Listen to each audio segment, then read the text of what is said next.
Welcome, Aries, to your weekly tarot reading. This is for week of April 19th. I hope y'all are doing well. I'm going to pull an overall energy of the week and then a summary, and then I'm going to follow it up with an oracle card for advice. I'm going to use the what is it? The Enchanted Map Oracle. I really like it. I've kind of put it away and haven't used it for a while. Let's see what's going on.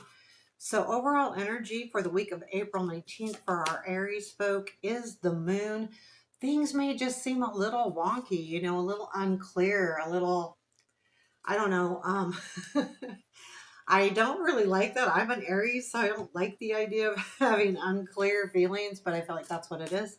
So, I mean, that's okay. That's just know that if you're feeling unclear, either get the answers or take a moment and not jump into something.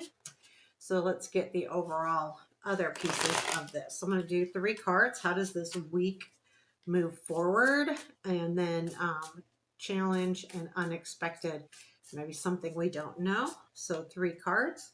Yep, 2 of Swords. Oh, it makes complete sense. 2 of Swords, 2 of Swords, which is my clarity card.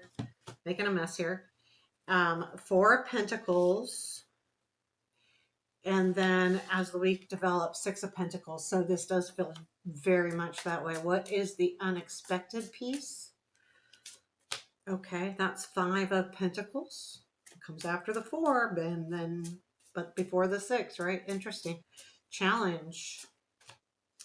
7 of Clarity, which is 7 of Swords. And what you are unaware of is the World. Yeah, bottom of the deck is 4 of Swords. So that's really interesting. So above all, the week has that feeling of uncertainty, which I feel like that's exactly why you have the 2 of Swords. So there is a decision here you're trying to make. You're trying to move forward with something or decide what to do next. I feel like there is like a deciding what to do next. Like you're already in the midst of something, but there is the next step is what's unclear to you. We'll clarify that. But you decide, no, no, no, no, no, no, no. I'm going to hold on to my original ideas, and that's how I'm going to move forward. And then you have the 6 of Pentacles, which to me is saying you decide instead of holding on or unable to make a decision to kind of reach out and ask people for what they think. The reason why I'm getting that energy is a lot of that 5 of Pentacles being in the unexpected, because to me that 5 of Pentacles is, so the 5 of Pentacles can be sometimes a matter of not asking for help when you need to. The 6 of Pentacles is asking for help or giving help, right? So they're both kind of can be those energies. They're not always, but they can be. So I'm kind of getting that feeling like, no, I'm holding on to this. Well, no, you know what? I think I'm going to reach out, brainstorm, ask for help, ask for guidance, something of that nature. So I feel like that's what you're doing here. Um, let's clarify. I'm going to use the Somnia deck. Let's clarify. Let's clarify what this 2 of Swords is now. 2 of Clarity. Keep in mind that when I clarify, this is kind of clarifying the idea of what this is. Everybody's going to be a little bit different. So the 2 of 2 of Pentacles, you don't know how to get everything balanced. You don't know how to fit everything in. So whatever you are working on is you're struggling getting it fit in, and that's why things are kind of unclear. And I feel like the reason why you're struggling fitting it in is more the uncertainty of how much energy to give this new situation. Because I feel like you are doing something new or different or something you haven't done for a while. Whatever this is I kind of feel like that. So I do feel like that's what's happening. 4 of Pentacles in the middle of the reading. Let's take a look at that, what you're holding on to.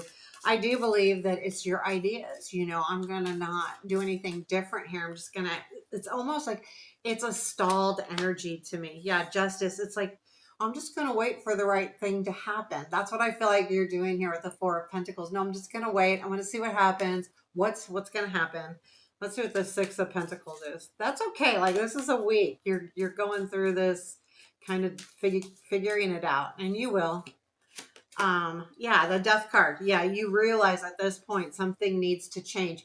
Here's what I believe happens too. I do believe with the Four of Pentacles, the Six of Pentacles, the Five of Pentacles is showing up in the unexpected. It's going to come in midweek after you've been holding on to this idea. This Five of Pentacles shows up, and I'll explain why here.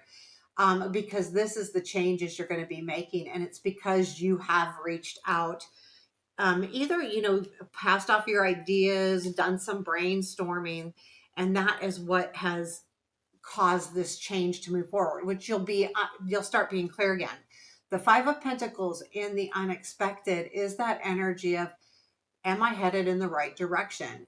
There's you always see in the regular white or white where there's the church right behind them. Why aren't they getting help from the church? Well, why? Is there something better ahead of them? We don't see what's ahead of them.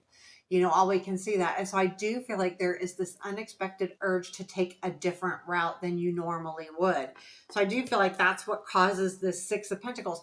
Normally, you might try to do everything on your own, right? You don't want to ask for help. You don't want, it could be as simple as, I don't want people to know what I'm doing, with this situation or with, this project. Maybe you just want, don't want judgment or something of that nature. Yeah.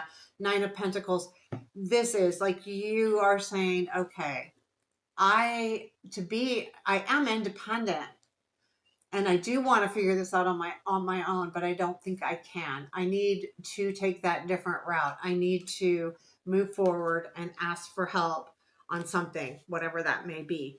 So what you don't see is the world. There is something happening here where this situation is going to you are going to reach your goals here, and you don't realize that, and you're really close to it. I feel like with the world coming in, let's clarify that a bit, because I do feel like you're saying to yourself this week, well, I want this. I think you're a lot closer than you may give yourself credit for. Again, this isn't what we don't see. Yeah, Queen of Swords. I would say, yeah, there's definitely, where you're headed. You know what you want. I think there is a little bit of, uncertainty of how to get there. But the Queen of Swords coming in, I feel like is saying you will find that out. You will figure this out. You've got the world, you reach those goals, but you don't realize how close you are. So hang in there. I mean, I really think you're really close. The Seven of Clarity is in your challenge. Now this is like the Seven of Swords where you have the theft thing. Do you remember I said that you might not want to ask for help because you don't want someone maybe to know what your ideas are? You might be afraid someone's going to steal your ideas or maybe even not take you seriously here. And I feel like that's what your challenge is to know who to trust. And maybe that there is some people out there that, you can trust. Tell me more about this Seven of Clarity. It's really funny. I get this, I'm working with ChatGPT, and every once in a while I think, I hope they don't put my ideas to give someone else my ideas. So there is a trust thing happening here. Yeah, it's how it is. It's the conflict. You're conflicted about trust, and trusting those around you right now this week. I don't think it's long lived. I feel like it's specific because you are very unclear and you want to ask for help, but you're struggling with that. That's why you go to that Four of Pentacles in the middle of the week and go, no, I'm just hanging in here. I'm not going to share. But this is why, because it's hard. It's hard because you don't want to be deceived. And that's what you're conflicted about. And now that's your challenge, and you have to decide how to handle that challenge. So what is the advice? We're going to dig into the Enchanted Map Tarot. Let's see what the cards everywhere. Oh, listening came up, but I'm not going to take that one. Just keep that in mind. Listening is a calm. Yeah, magic stream. Let's see what this is. I love the what card is it? 18. Mhm. Oh boy. Okay. I love this deck. Okay. Here's the key words or the key statements. Everything is connected through the universal flow of consciousness. So every experience you have seems to have its own life story with a beginning, a middle, and eventually an end. However, there is a danger in seeing events as separate from one another, since in fact they are all part of a continuity and a greater evolution. Like an ever flowing magic stream, world experiences filter through the whole world, one landing into another, informing and influencing still more. Inspiration, invention, and relations rarely come to just one person. This is really interesting. It's like, I think this has to do with the sharing piece. The collective awareness is a shared, I didn't even see that, storehouse of potential. When you remember you're part of the fluid continuity of life, you become a channel for great inspiration and allow the magic to flow. Yeah, don't let yourself get stuck because you're worried about someone taking your idea. I mean, you have to trust who you trust and you have to determine that. But in the long run, if you're onto something, creating something, doing something that's really important to you and it feels like it is with the reading, then sometimes it's okay to reach out for help. So there you have your reading. Please hit that thumbs up button. Give me a comment. Let me know what you think and have a beautiful week.